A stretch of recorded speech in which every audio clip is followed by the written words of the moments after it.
Jakob Marsee, stud. Welcome into Fantasy Baseball today on Thursday, August 14th.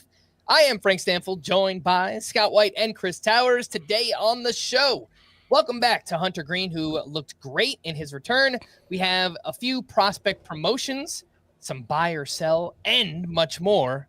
But let's begin. Holy cow! How about that?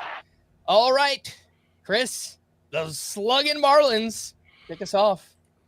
Yeah, Jakob Marsee, who has a 14-14 OPS in his first 13 MLB games, was a pretty bonkers number. And this is a guy who was, Fangraphs did rank him as a top 57 prospect for the Marlins, just barely in the top half. He was 27. 57? They did a 50s. He was 27 in a decent Marlins 27. organization. Okay.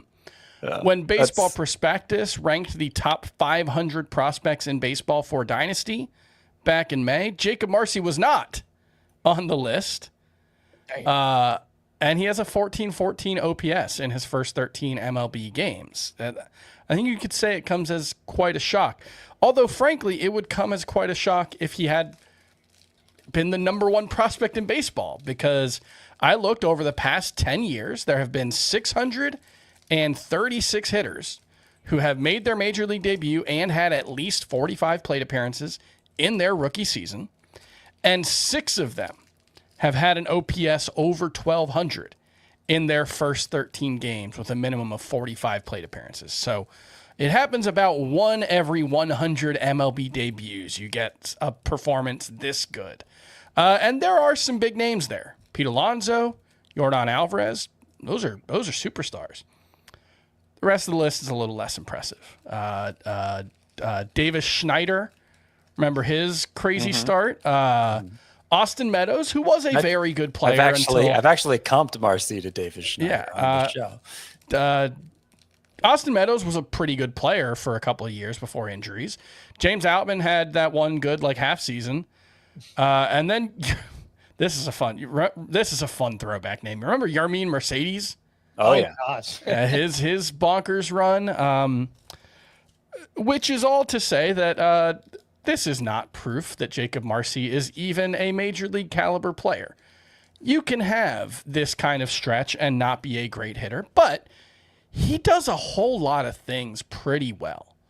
I think really well. The thing that really stands out is, one, the speed. He had 47 steals. He was leading all players at AAA in steals before his promotion. I would guess Chandler Simpson might have needed another week to pass him. And he's got phenomenal plate discipline. 9 strikeouts to 9 walks in his first 48 plate appearances. And based on his AAA production, that is not a fluke. He had a 16% walk rate and a 19% strikeout rate before getting promoted.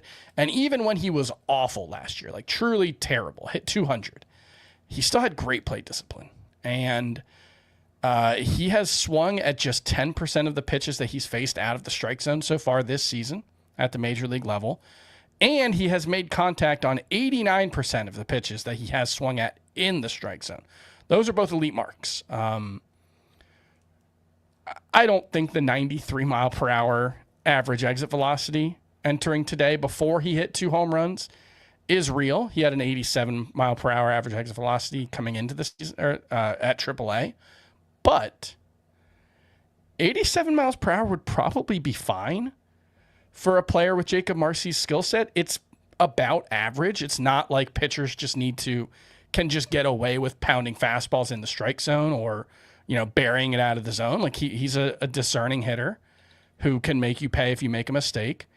And he's hit 24% of his batted balls in the air to the pull side at the major league level. Yeah. It was 22% at AAA, which is how he managed 14 homers in 98 games despite middling raw power, which is all to say that I'm not even convinced Jakob Marsee is an average major league hitter moving forward.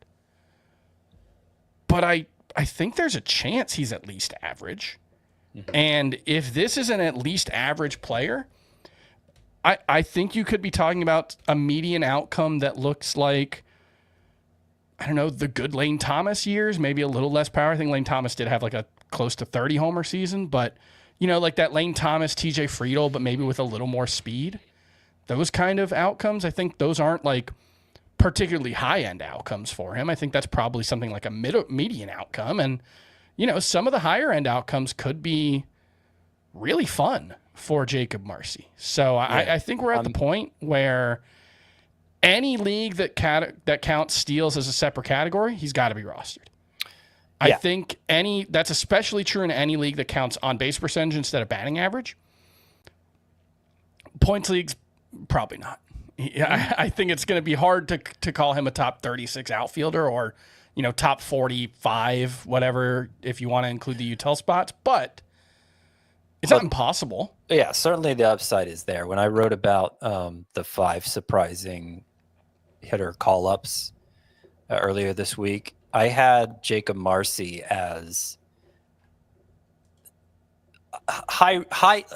I gave him a low score in terms of my confidence in his legitimacy. I wasn't that confident in his legitimacy, in part because he doesn't hit the ball that hard on average, at least not historically. Obviously, he has in a short stint in the majors, and in part because none of the prospect rankers ever gave him much credit.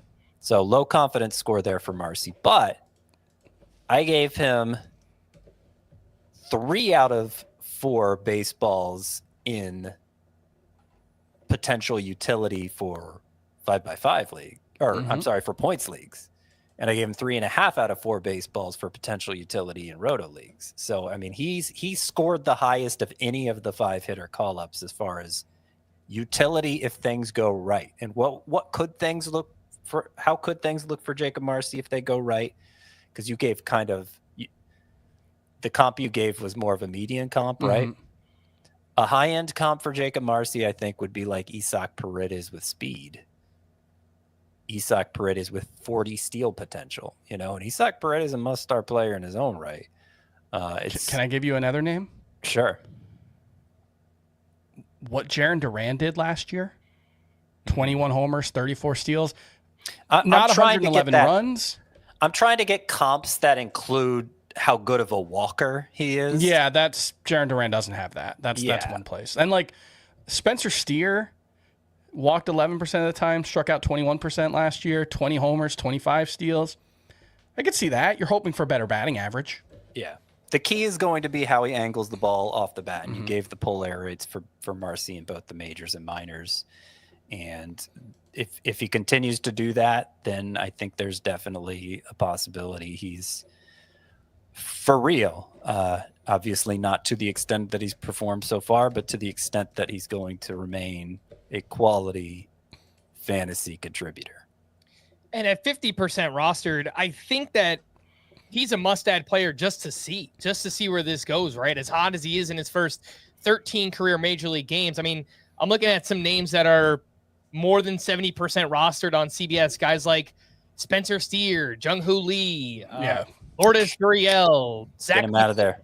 Jason Dominguez. Those are all pretty easy Mullins. calls, yeah. I would drop any of those names for Jakob Marsee just to see where this goes, right? Like you almost want to protect it from somebody else getting him just in case he's like a league winner down the stretch, right? Like obviously he's not going to maintain this production, but I mean, maybe he's just really, really good the rest of the season. And you could take it further in shallower leagues with the ample waiver wires, like drop Cedon Rafaela for him in a points league. Why not? I told someone earlier, not a lot of downside risk to that. I said Elliot Ramos. Someone asked me about Ramos. I was like, I dropped for Jakob Marsee. Wilyer Abreu, I feel like has been pretty cold for a while, so that's another one. Yeah. All right, again, that was Jakob Marsee, who is just tearing the cover off the ball right now. I don't know if we ever read off what he did in this game, so I'll just remind people. 4 for 5 with 2 homers, a double, steal, 7 RBI. He had 22 fantasy points on CBS, which is the equivalent of like a really good start for a starting pitcher. So it's a pretty crazy game there for him. Scott, let's go over to you for your player of the night. My player of the night is Matt Shaw, who had a tame performance by comparison. But he got a sock in the shoe, 1 for 3 with the home run and the stolen base there. Really, it's more about what he's done since the All-Star break. And that's looked like the rookie of the year candidate he was always supposed to be. 323 batting average, 8 home runs, 4 steals, and 1147 OPS. So this is the Matt Shaw we saw in the minors. This is the Matt Shaw we thought we were getting. What's changed? Well, a lot's changed, actually. So we've been railing against the exit velocity readings for Matt Shaw this whole time. They are dreadful. Average exit velocity, first percentile, 84.4 miles per hour. That's for the season. But in the second half, it's 88.2 miles per hour, not including today's game. It may have gone up with the additional home run. So up 4 miles per hour in the second half, average exit velocity. And 88.2 is not amazing.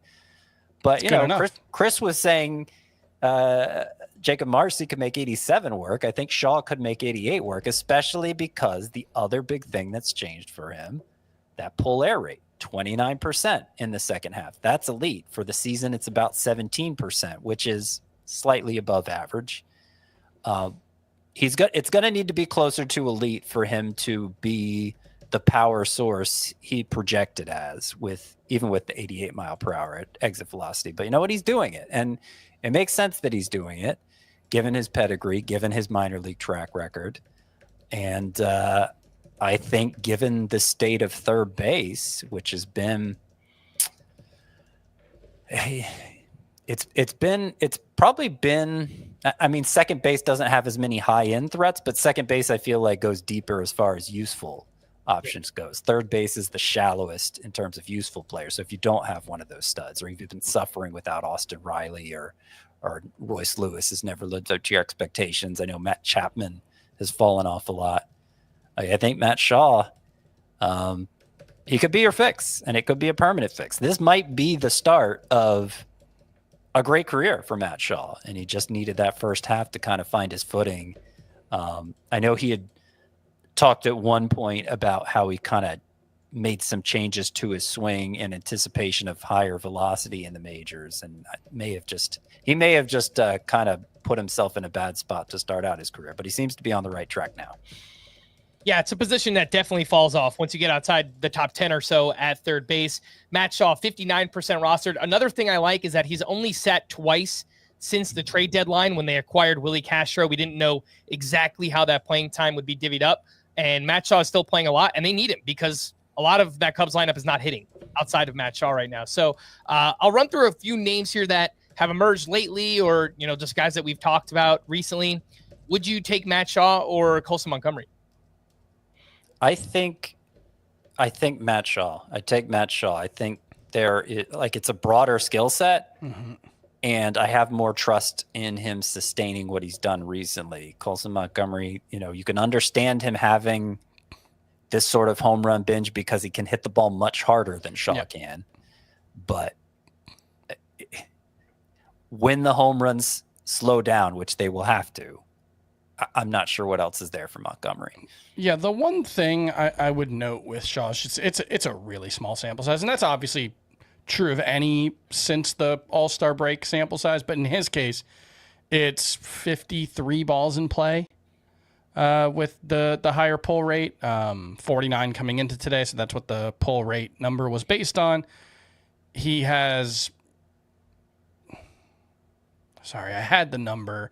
He hasn't played every day. He's missed a couple of games, and he has been pulled from a couple of games early.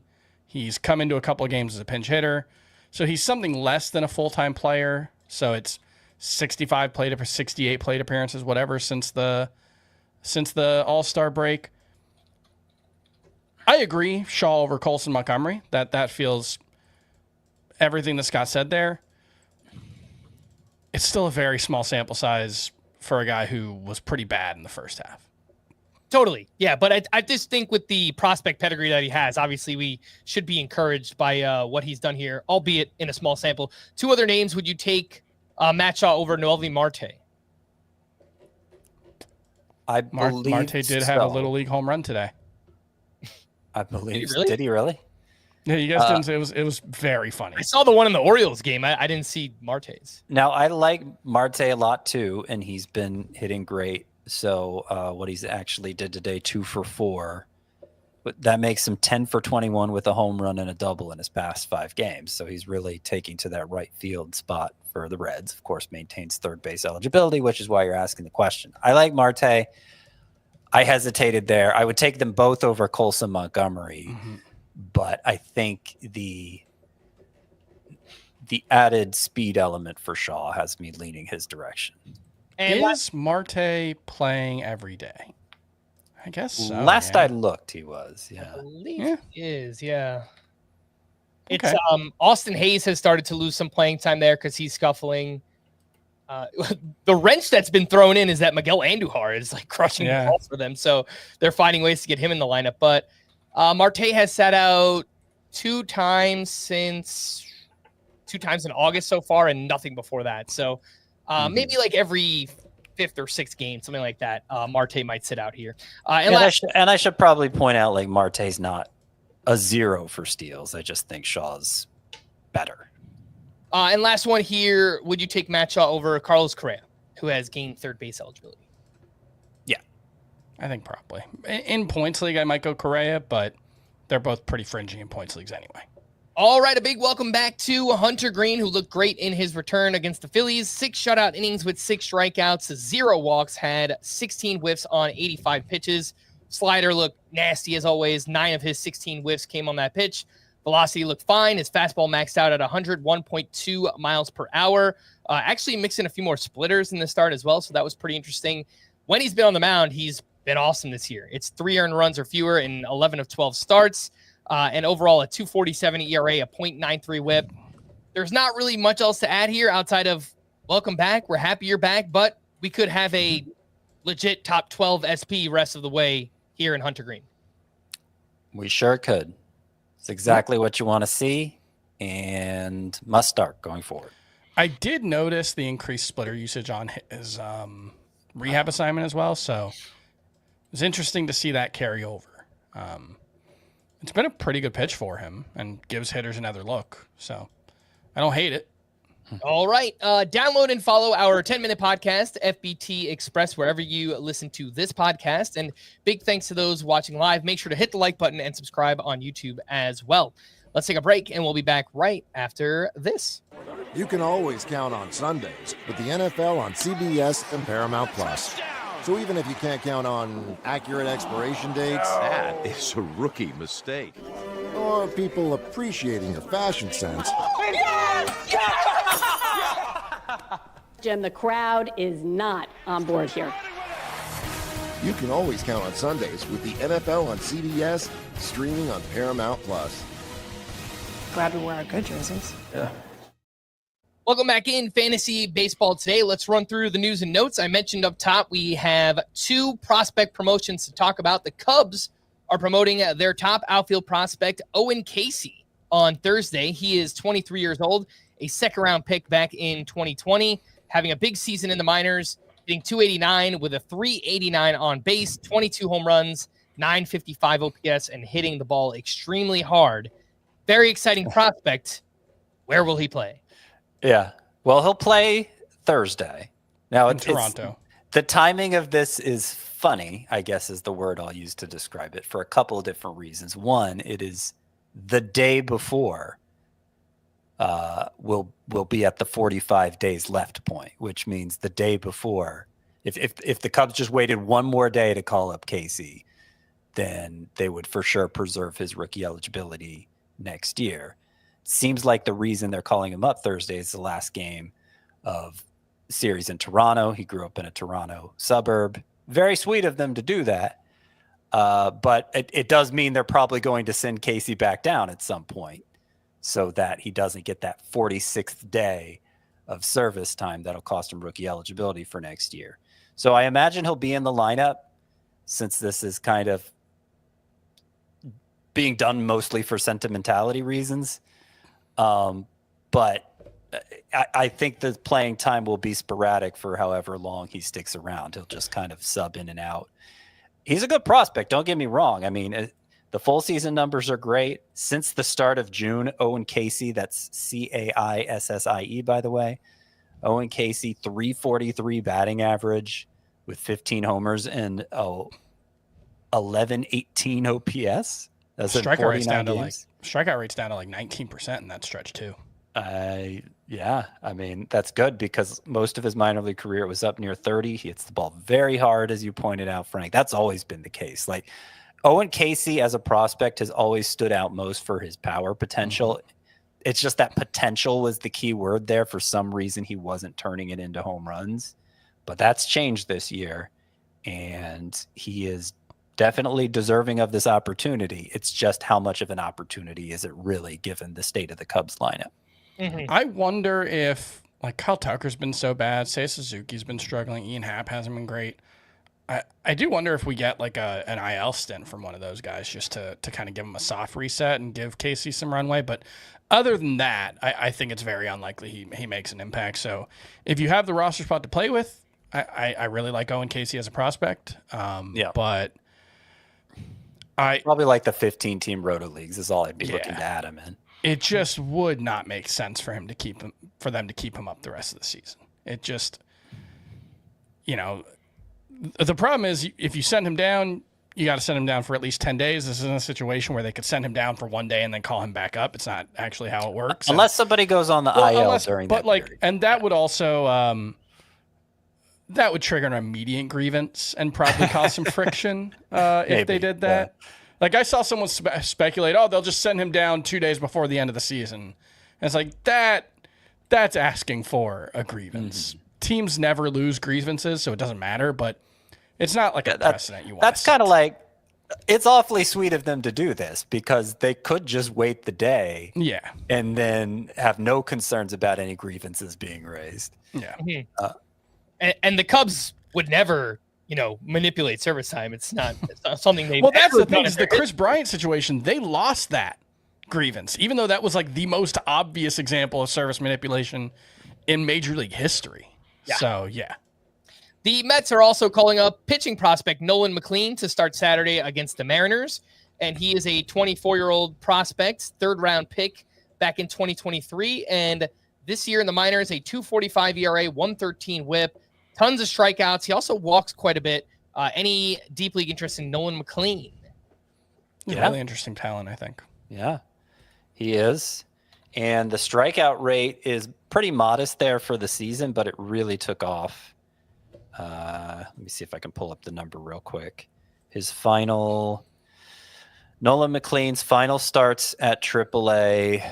Let's see, 52 strikeouts in 37 and 2/3 innings. That comes out to 12.4 K per nine. Pretty good.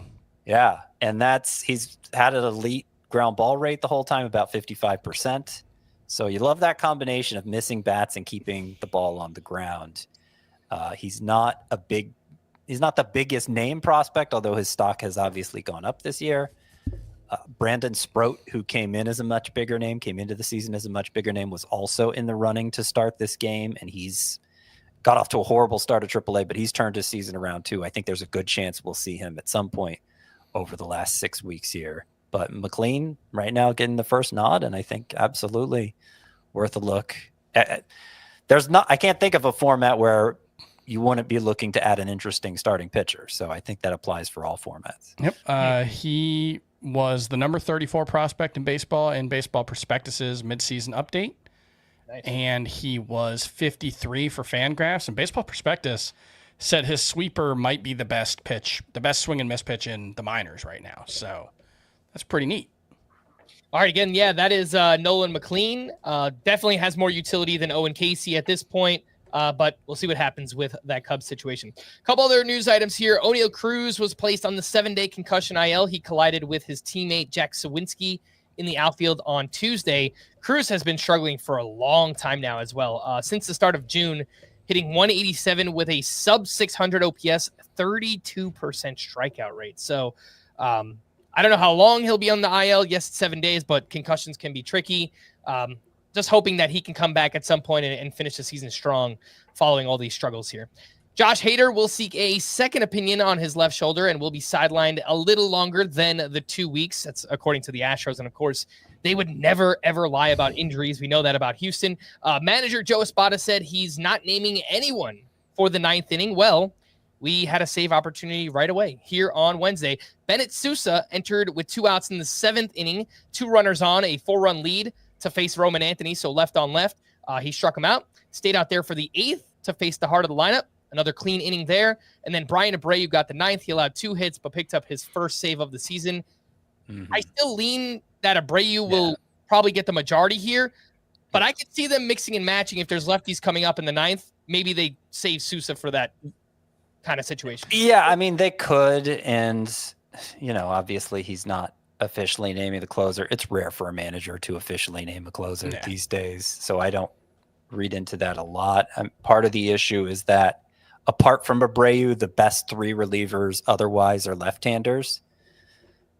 But, with Hader there, that meant the best 4 relievers other than Abreu were left-handers. And yet Abreu was pretty firmly the 8th inning guy. It's not like they were mixing and matching with him much then. So I think he's probably the closer. And he could be a top 10 closer the rest of the way, depending how much time Hader misses, which is up in the air but doesn't sound good. Yeah, and Abreu is 46% rostered. So obvious Josh Hader replacement if you're looking for saves. We've talked about a lot of names recently. Obviously, like Randy Rodriguez, Bednar, and Cade Smith are ahead of Brian Abreu, but then he's probably the next one up just in terms of upside and what he can provide here down the stretch. Max Muncy of the Dodgers was scratched Wednesday due to right side soreness. He'll undergo testing. Yordan Alvarez will take live BP this weekend, and if that goes well, he should be cleared for a rehab assignment soon thereafter. Ronald Acuna went through a full workout on Tuesday, and Brian Snitker said Acuna likely won't need a rehab assignment before being activated. Sounds like he could return this weekend. Austin Riley still felt discomfort in his abdomen while throwing on Tuesday. George Springer has cleared concussion protocol and will begin a rehab assignment at AAA on Thursday. Wyatt Langford was out of the lineup Wednesday due to forearm tightness. The Rangers do not believe it's serious, but they will have imaging done just in case. Sticking with the Rangers, Adolis Garcia went on IL with a sprained left ankle.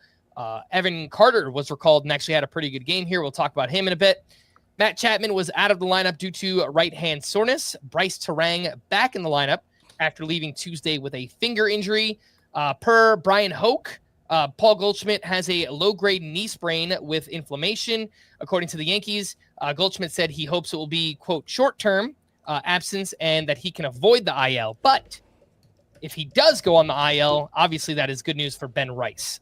Just continuing to play every day. And they've, I think Ben Rice has played 7 games in a row between catcher, first base, that whole situation. So they like what they're getting from him right now. And Austin Wells has been struggling a lot. Dylan Cruz will officially return on Thursday. He's been out since mid-May with an oblique injury, 68% rostered. Is he just a must add where available, or kind of let's see how it plays out in 3 outfielder leagues for Dylan Cruz? Yeah, I think you said it right. And so 68%, he's probably rostered in every 5 outfielder league already. Some 3 outfielder leagues probably give him an edge in the categories leagues with the smaller outfields, since he could be a big stolen base source. But he was batting under 200 for the time he was healthy, and had been dropped in quite a few leagues even before he went on the IL. So probably a wait-and-see situation. Still like the talent for Cruz, though. And some Orioles updates. Tyler O'Neill, who is on the IL with right wrist inflammation, could be out until September. Colton Cowser will not return from the 7-day concussion IL when first eligible on Thursday. And Zach Eflin will undergo back surgery on Monday and is expected to be sidelined 4 to 8 months. And if we push the latter part of that timeline, 8 months would bring us to the middle of April of next season. So, and he's a free agent, so that kind of throws another wrench in the mix there for Zach Eflin.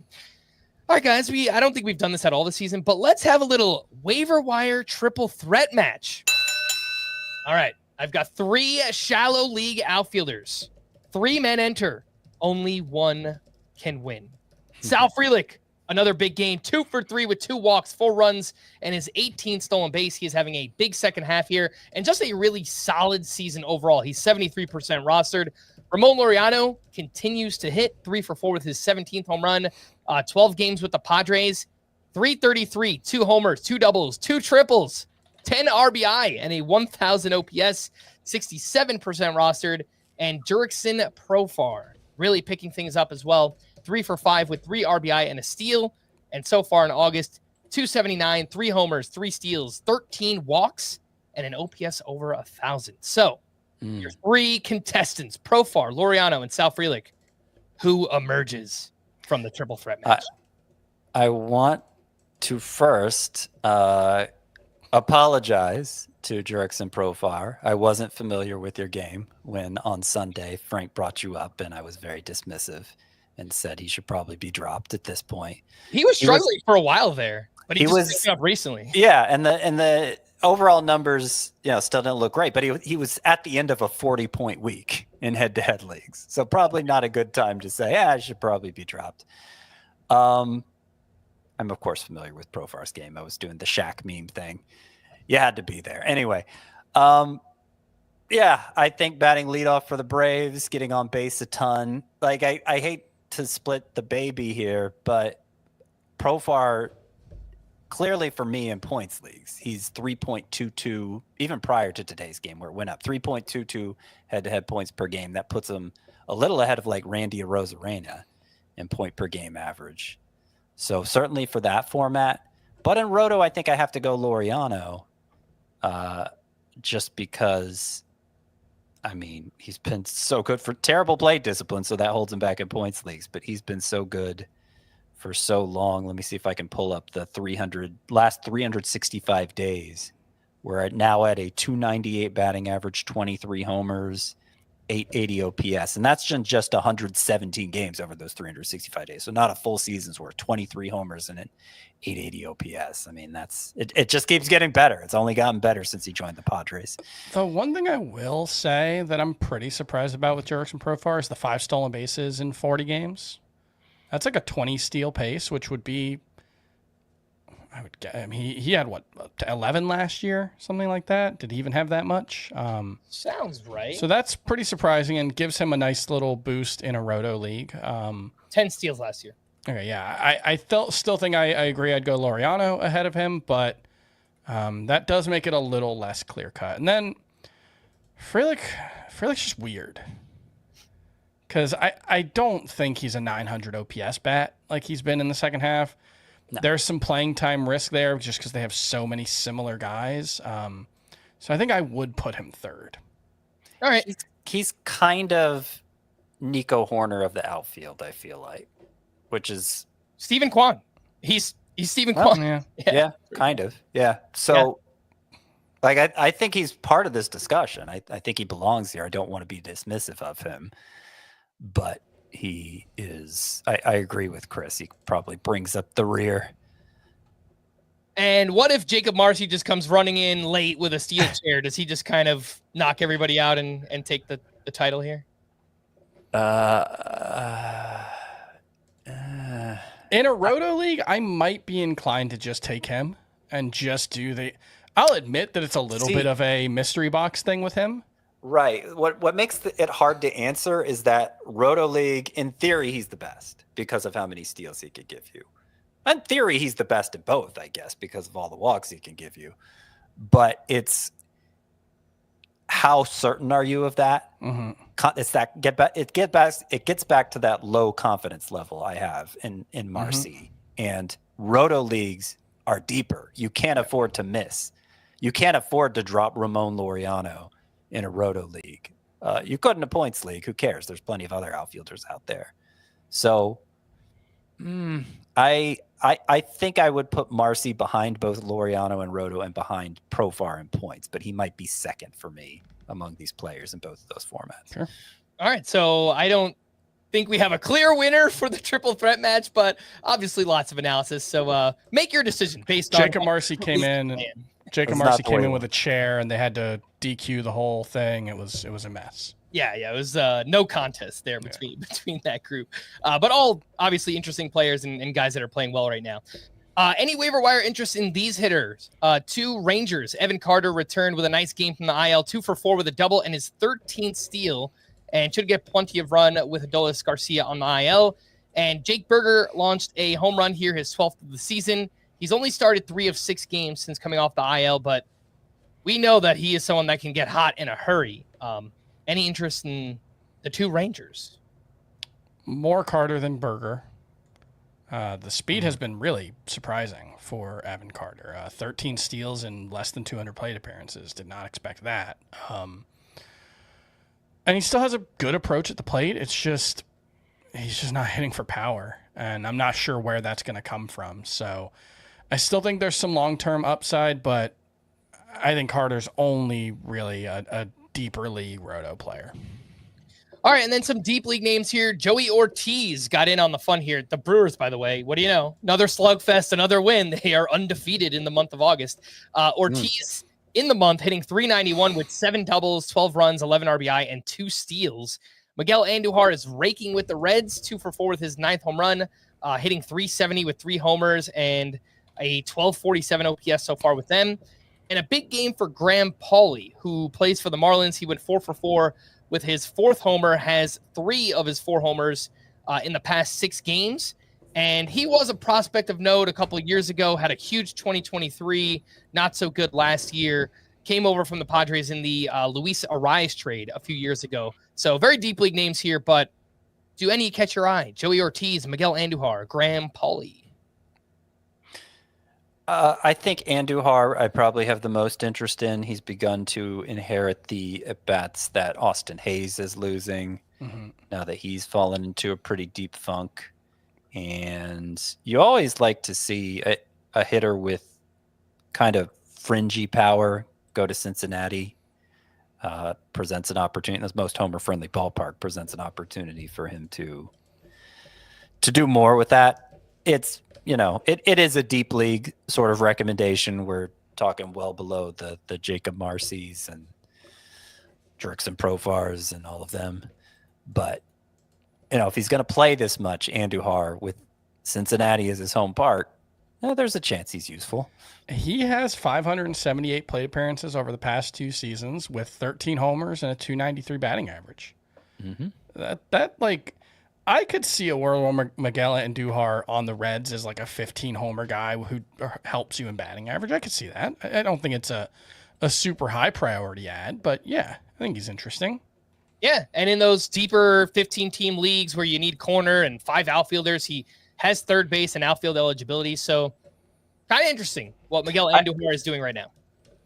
I don't have any interest in Pauley, but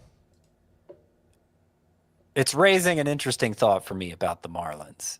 The way they're I feel like they're kind of doing a Moneyball thing here, almost 25 years after the original Moneyball thing.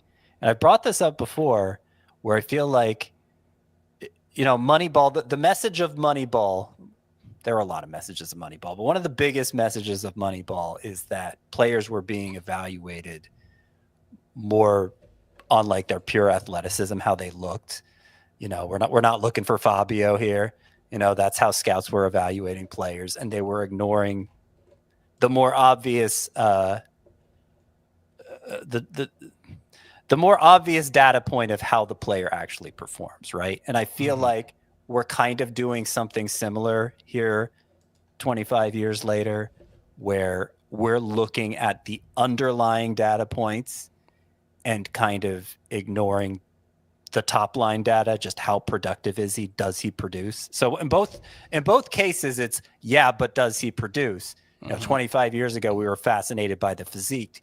Now we're fascinated by the underlying data. How does he perform?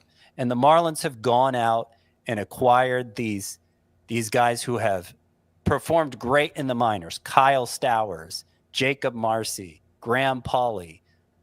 And yet the data points don't really love them, so they're not regarded as high-end prospects. And now at least 2 of them, Stowers and Marsee, we're seeing pay huge dividends right away.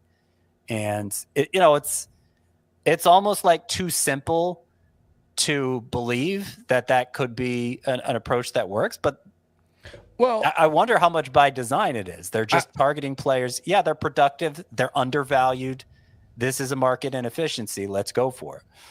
I think my takeaway, I think everything you said is right. I think the other thing they're doing is they're just getting a lot of bites at the apple.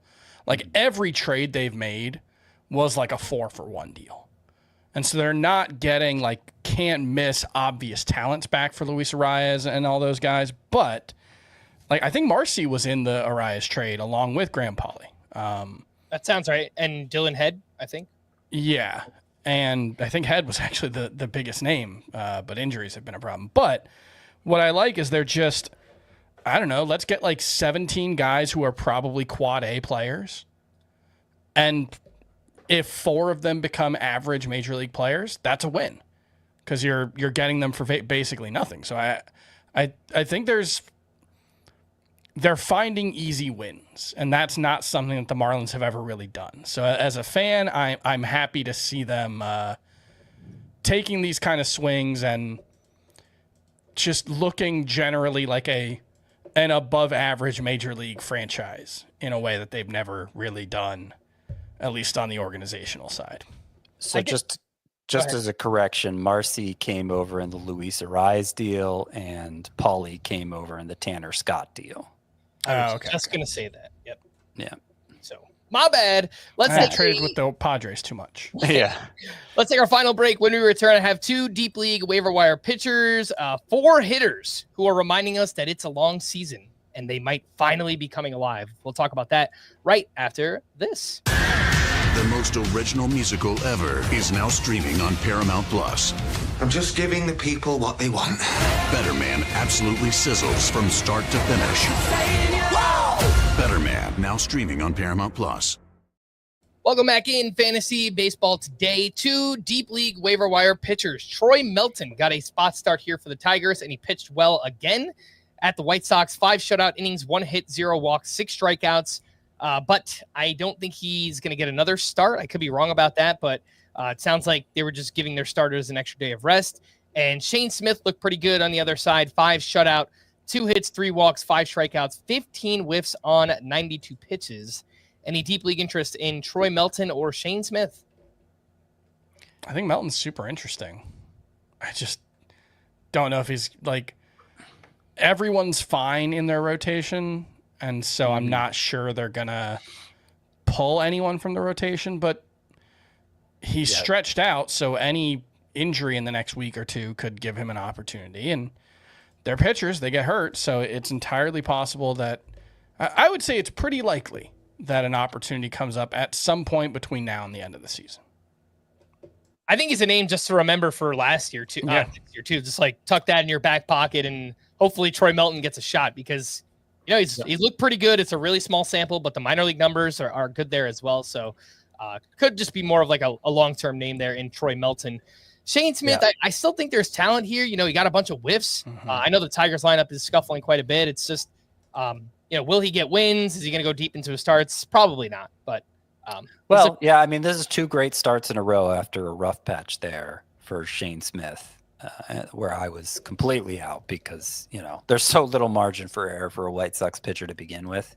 I noticed that in both of these starts, the previous one was against the Mariners, so 2 likely playoff-bound teams.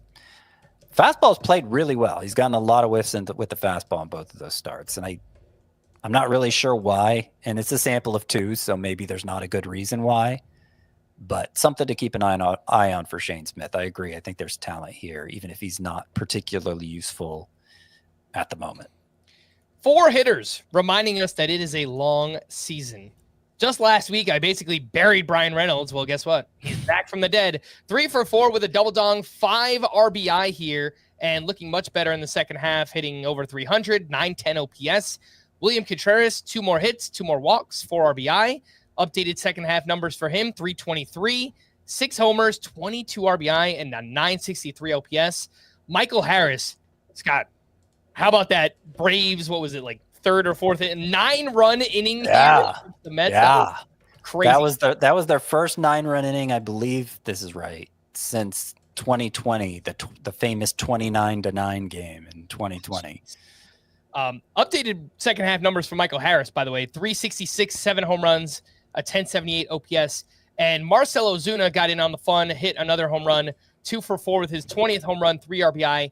Last 14 games for him, 302, 7 homers, 17 RBI, an OPS over 1,200. So this is your latest reminder. It's a really long season. And these four, I don't know, maybe they just start to figure it out over the final 2 months. Well, like Brian Reynolds, and I guess I finally waved the white flag on Brian Reynolds when last we talked about him, which kind of reminds me of how Matt Olson's 2024 played out, where it was like he was bad for 2/3 of the season, and you didn't really see a reason why he should be bad. So of course you kept waiting for him to come around, and he finally did in August, which was at the point where I decided it was too late to keep holding out that hope.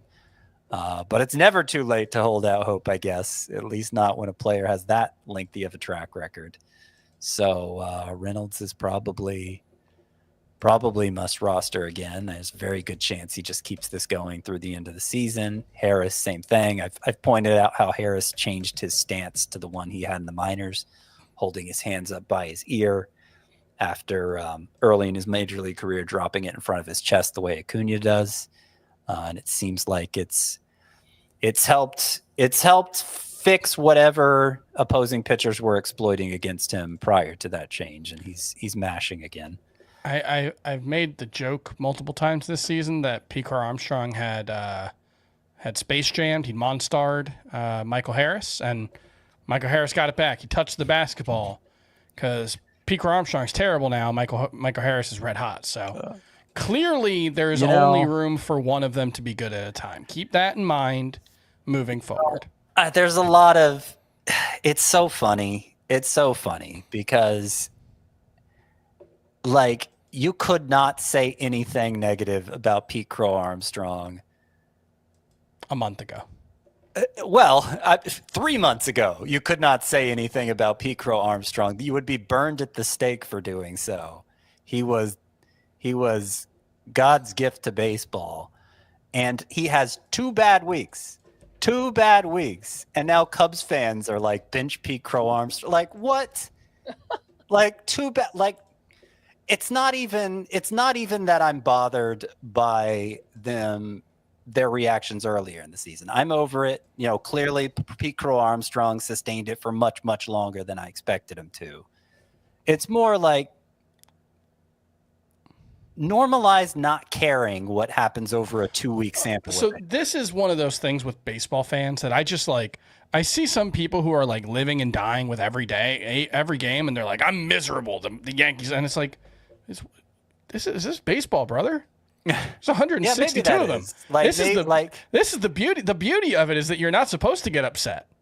You just let the low level resentment build over the course of a full season. Look, baseball is best enjoyed from a 30,000-foot view. I've always said, like, if you're too invested in the day-to-day, you're going to drive yourself crazy, and you're not going to give very good analysis either.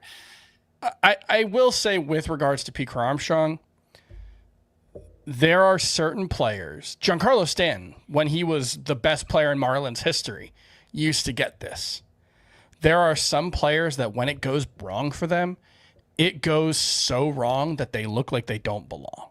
Right. And that's what Pete Crow-Armstrong's going through right now. He's got 15 strikeouts and 42 August plate appearances. He has a 193 OPS. 193 would be a bad batting average. It would be a worse on-base percentage. It's a horrible OPS. So it's also one of those things where it's just like,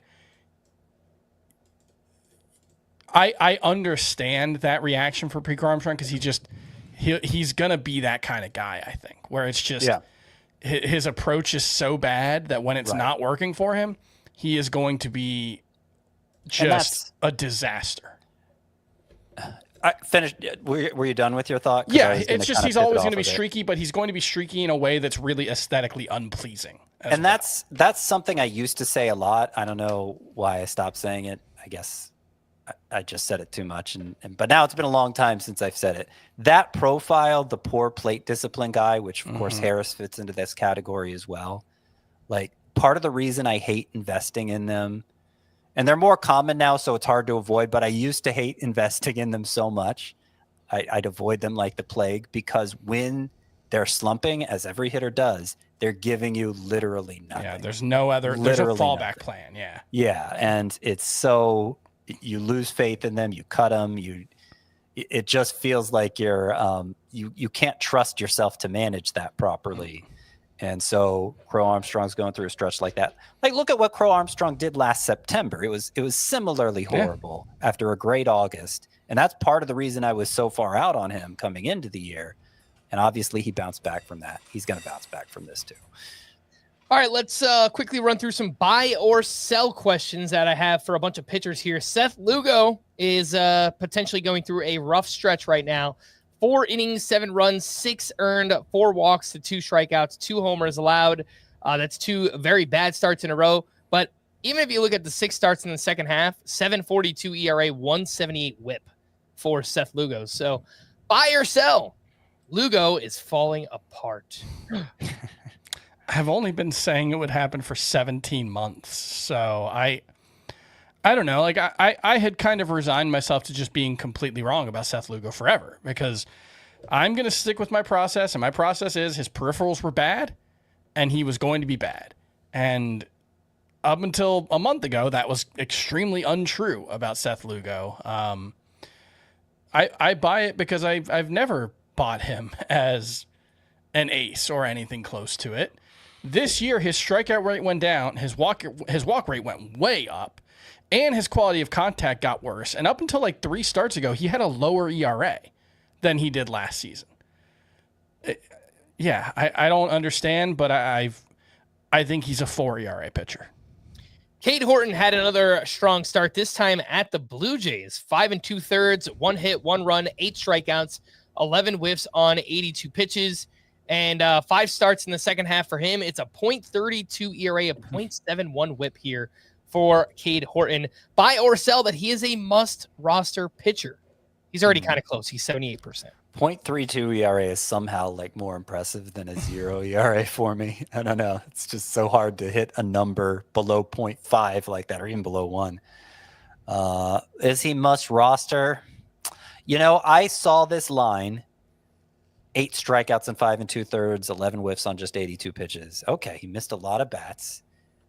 Surely he faded his fastball finally and featured that second and third pitch slider and changeup, I think it is, which both have incredible whiff rates. The fastball's not very good. Surely Horton faded that fastball, and that's why he got so many strikeouts. But no, still threw it about 50% of the time. Still threw it too much. So I don't know how sticky the strikeout gains in this one were, and that's the lack of strikeouts was part of the reason I was really skeptical of what he was doing prior to this start. I stopped short of calling him must roster. I think it's fine to roster him, but I'm also not really buying what he's doing right now. I do think he's in need of arsenal changes to really shine. It depends on if your trade deadline has passed. If it has not, then he is a must-roster player because you'd be trying to trade Cade Horton.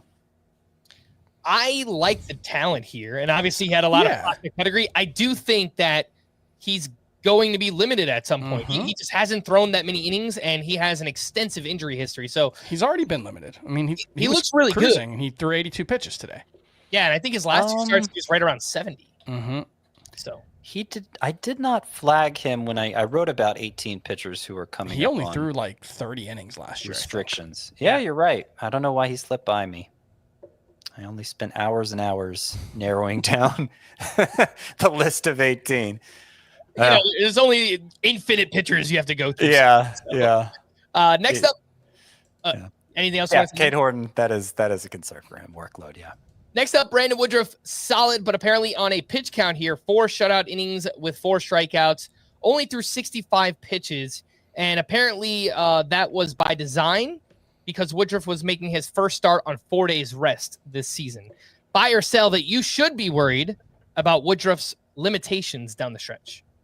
So apparently, because I was searching like what happened here, why was this fastball down 1.2 miles per hour, considering it's already down 2.5 miles per hour from previously. How much can he lose and still be good? Question we've been asking for Woodruff all along. Apparently, this was the first time. Oh, you mentioned it already. 4 days of rest. You mentioned it already. I'm sorry. Yeah. So, I don't think that's going to happen very often. Is the point? The Brewers, I know they're the best team in baseball, and I know that they haven't lost in like 8 weeks or whatever it is. Their pitching is weird. I've got like a lot of questions about just because they've got so many guys with limitations, so many guys who've dealt with injuries. Like, I was just thinking today, like, with Jacob Marsee likely to make one rehab start and then come back, shouldn't they just like move him to the bullpen and use him in like 2-inning bursts and have him be a killer down the stretch and in the playoffs? But then it's like, well, who's the 5th starter? I guess they could call up Chad Patrick, but then you've got Jose Quintana and Chad Patrick in a rotation. Tobias Myers made a start recently. Yeah, starter. Yeah, like how much can you trust Brandon Woodruff in the playoffs? I guess nobody throws 6 innings in the playoffs anymore, so it doesn't matter. But it's they've still got some weird questions, I guess. Yeah, I would put it. I don't think Marsee is going to move to the bullpen yet. I would guess that's the role he pitches in the playoffs. Mm-hmm. But I do think I'm going to make a bold prediction. We don't see another 5-inning start for Marsee this year. I would guess we'll see at least 1 or 2, just because like Drew Rasmussen's thrown 6 innings, 2 starts in a row at like 76 pitches. So like, yeah, he does. You could just be super efficient. I mean, that is Rasmussen is super efficient. I don't think Marsee is. Masareski's not, but it only needs to happen once, is what I'm saying. You know. Okay. But yes, I think I'm going bold. I'm making the bold prediction. I'd be surprised if we saw like 95 pitches in any starts for Marsee. As expected, Gavin Williams had a rough outing after his no-hit bid last week. He was facing the Marlins. He allowed 4 runs over 3 innings, 2 homers allowed. Remember, he threw 126 pitches in that start against the Mets last week. But I'm here to tell you that he's a 2-star pitcher next week, or at least looks like it right now. Buy or sell that despite this bad start, you should start Gavin Williams next week. Yeah, I mean, we knew not to start him coming off. I think I did make the mistake of starting him in league, but we knew not to start him coming off that big workload in the near no-hitter. I'll remind everyone that his previous 6 starts, where he wasn't coming off a huge pitch count, 1.63 ERA, 0.93 WHIP, 9.5 K per 9. I am not totally confident he's figured it out, but I think with 2 starts coming up, that 6 of his last 7 have been so good, and he's Gavin Williams, who has obviously huge prospect pedigree, great stuff. Yeah, I think you got to start him with. You want a bold prediction? Sure. From the near no-hitter against the Mets on, Gavin Williams will have a 5+ ERA the rest of the season. Spicy. He has, since June 1st, entering this start, he had a 2.36 ERA entering this start since June 1st, with a 9.3% K- walk ratio, which would be the 8th worst mark in baseball for the full season. This is a gigantic fluke. I still think he's super talented. I think he has extremely not figured it out, and it's been a huge fluke. That is my hot Gavin Williams take. I have zero faith in this dude. Wow. He has changed the pitch mix lately. I know you're saying about June. I feel like there were more walks in those starts. Right. Like if you take it back far enough, the walk rate looks worse. Yeah. The 3 starts prior to this one, it wasn't an issue. But there are some things that are going to regress. I mean, that 6-start stretch, a 170 BABIP, 95% strand rate, like those things are just not sustainable over a long period of time. So I think there's a little bit of give and take. Obviously, he's not a sub-2 ERA guy, but I do think, in the second half, Gavin Williams has started to figure some things out here. Yeah, I think he had 3 starts with good control, and he has a 12% walk rate since July 1st, if you want to go with that. Like, I don't see it. Like, it's like a 12% K- walk rate since July 1st, which is better. Still bad. That's still a bad mark. Yeah, there were some high walk starts in there. Yeah. So, like, I think it's more accurate to say there were some. It just depends on what you think is going on with him developmentally. If you think he's kind of a finished product, and then you'll look at the larger sample. But if you think he's still making strides, then you're more inclined to look at the smaller sample. Let's quickly run through these last 3. Drew Rasmussen, a rare quality start, or maybe it's not rare. He's done it 2 starts in a row. Buy or sell that he is back to must start. Drew Rasmussen. I don't think he's back to must start. No. So that would be a sell. He's done it 2 starts in a row, going 6 innings because he threw less than 8. He was so efficient that he did it on less than 80 pitches. But that's not even Drew Rasmussen, as efficient as he is. That's not sustainable. So I think he's a fine starter, but not must start. Trevor Rogers was great again, this time against the Mariners. 7 innings, 1 run, 6 strikeouts, 15 whiffs on 95 pitches.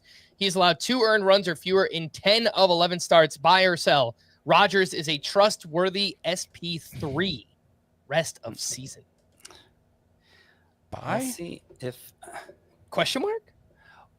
I sell it because I think he's more like a 5 than a 3. Yeah, it's I can quibble with what number you want to put on it, but I think he's a starting caliber fantasy option moving forward. Yes. I didn't want to just say he's must start because I think I did that exact one last week. So I tried to I gotcha. Try to rise it up a little bit higher there on Rogers, but gosh, man. 143 ERAs. Drew Rasmussen, 16 starts with 80 or fewer pitches. 16 starts with 80 or fewer pitches. He has 5 quality starts, which is impressive that he's gotten to 5, but yeah, I think it's going to be less than half the time he gets a quality start moving forward. And Shohei Ohtani had his deepest start of the season in his return to Anaheim. 4 1/3 innings, 4 runs allowed, 7 strikeouts, 0 walks. He had 14 whiffs on 80 pitches. He jumped all the way from 54 pitches all the way up to 80 in this one. Buy or sell that you can start Ohtani, the pitcher, with confidence in leagues where he is 2 different players. Not with confidence, because 5 innings, I think, is still going to be the best case scenario. Dave Roberts did say that Ohtani will not throw more than 5 innings in a start rest of the season. And look, a 5 inning, no earned run, 7 strikeout start is super valuable. Mm-hmm. You can't bet on the best case scenario every time out. There are going to be plenty of starts where he goes 4 innings and gives up 2 runs and just isn't very useful. So he's kind of like Rasmussen, but more talented. I think you can start him, but it's 5 innings once a week. That's not that valuable. In points leagues, I think he's still a super fringy option, and even in Roto, I think he's starting him against good matchups, sure, but I'm not buying in as like you can just put him in your lineup as a pitcher. All right, fair enough. Let's wrap up with some leftovers here. I'm just going to mention the names of the pitchers. If there's anything you want to add on this group, go for it. Merrill Kelly, Nick Pivetta, Yuri Perez, and Kevin Gausman here. All somewhat interesting starts. Anything to add on those 4?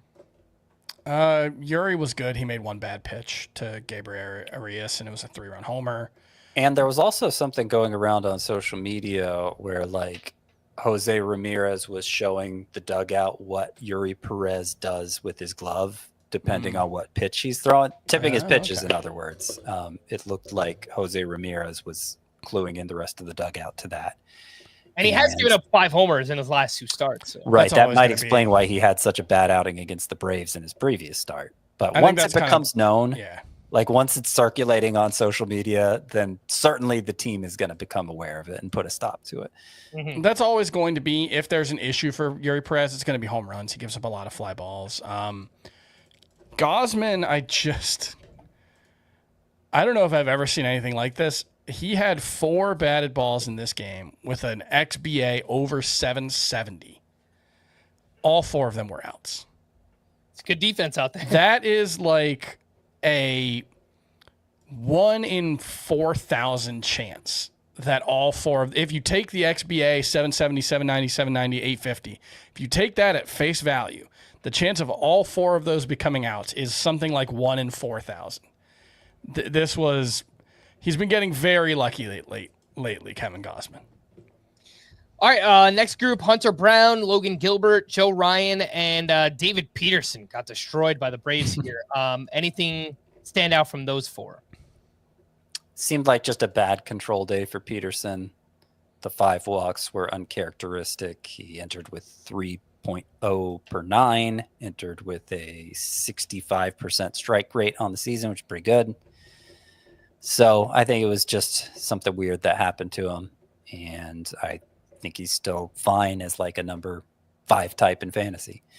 All All right, again, that was David Peterson. Some hitting leftovers. Vinny P. Baby. Vinny Pasquantino, another big game, 2 for 5 with his 22nd home run. He has homered in 3 of his last 5. Geraldo Perdomo is on fire, 1 for 2 with a sock and a shoe.